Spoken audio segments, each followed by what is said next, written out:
L'action s'ouvre sur un spectacle à l'Hôtel de Bourgogne à Paris. Au milieu de la représentation, on rencontre plusieurs membres de l'auditoire. Christian de Neuvillette, un jeune noble follement amoureux de la belle Roxane. Ragueneau, un pâtissier et poète, et le comte de Guiche qui lui a décidé de marier Roxane à Marquis Valvert.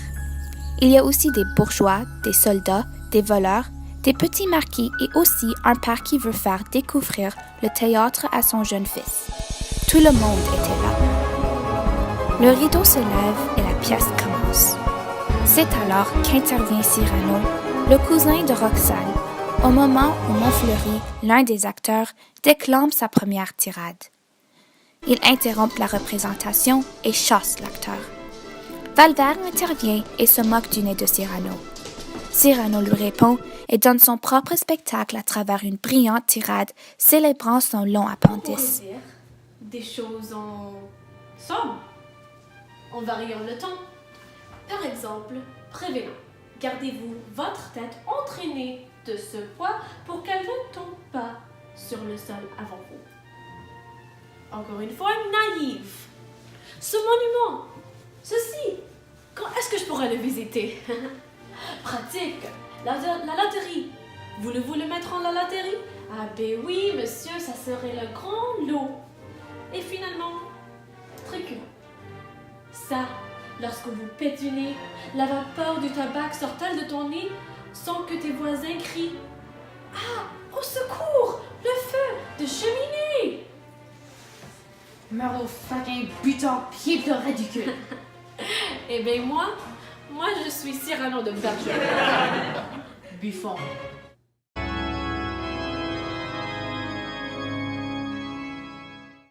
Lors du duel entre Cyrano et le comte de Guiche, Cyrano reçoit un coup à la main et se fait mal.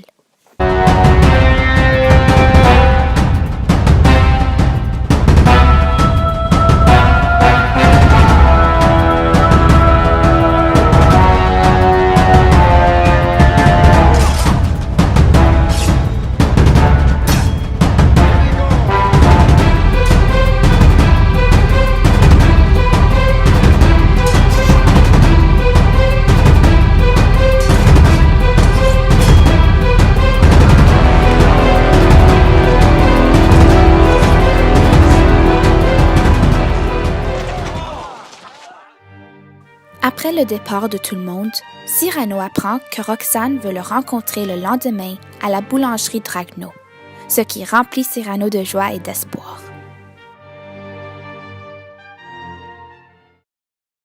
Le lendemain, Cyrano rencontre Roxane chez son ami, le restaurateur Ragueneau.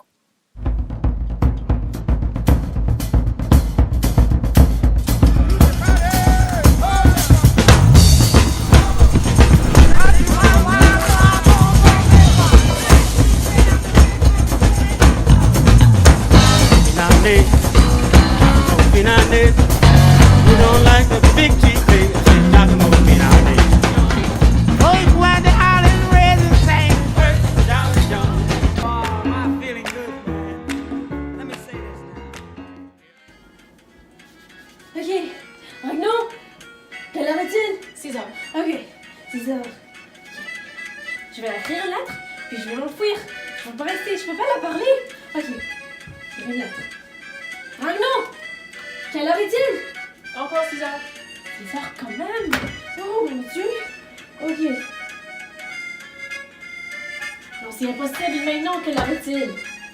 C'est encore 6 heures.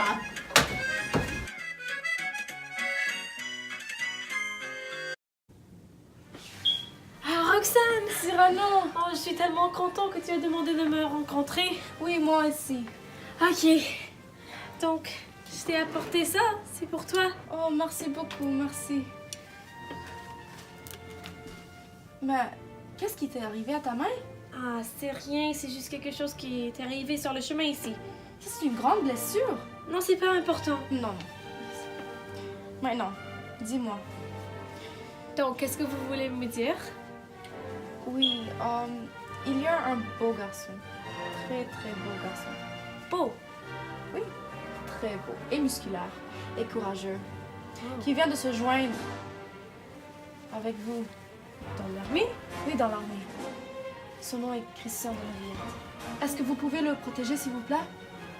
Ah non, je peux pas te promettre. S'il vous plaît, je l'aime beaucoup. Je sais pas, Roxane. Non, s'il vous plaît, vous devez le protéger. C'est mon seul amour. Amour. D'accord, je vais le faire. Merci beaucoup.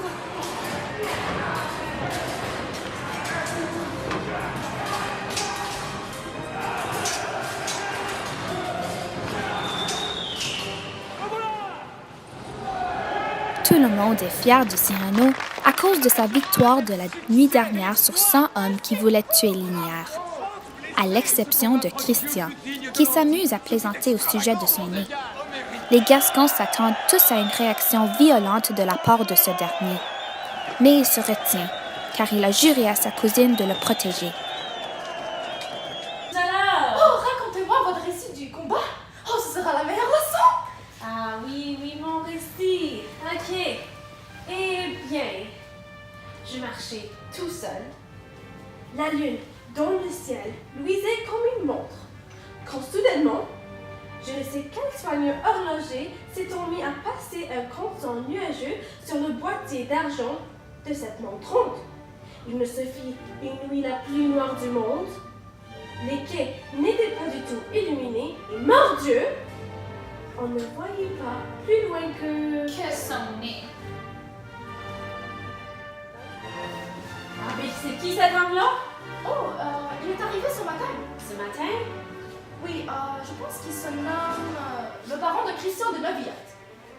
Ah, c'est une Neuvillette, ça. C'est bien ça, c'est très bien. Maintenant, continuons avec votre histoire. Ah oui, mon histoire, ok, allons-y. Je disais donc, quand ne le voyait rien, je marchais, songeant que pour un gars fort mince, j'allais m'en contenter quelqu'un de grand, quelqu'un de type de prince, qui m'aurait sûrement donné. un don, qui m'aurait une don. Et qu'en somme imprudent, j'allais fourrer Le nez. à tonnerre! Cyrano rencontre Christian et se prend de sympathie pour ce jeune homme courageux. Ce dernier lui avoue qu'il ne sait pas parler d'amour. Cyrano lui propose de l'aider à conquérir Roxane. Il écrira, à sa place, les lettres pour elle. Le jeune cadet accepte, et les deux font un compromis. Il me faudra de l'éloquence. Je te l'emprunte. Et puis toi, ta charme physique et ton cœur, tu le m'empruntes. D'accord. Et ensemble, on crée un héros de roman. Comme tous les deux l'ont accepté, Cyrano a commencé à écrire des lettres d'amour à Roxane de la part de Christian.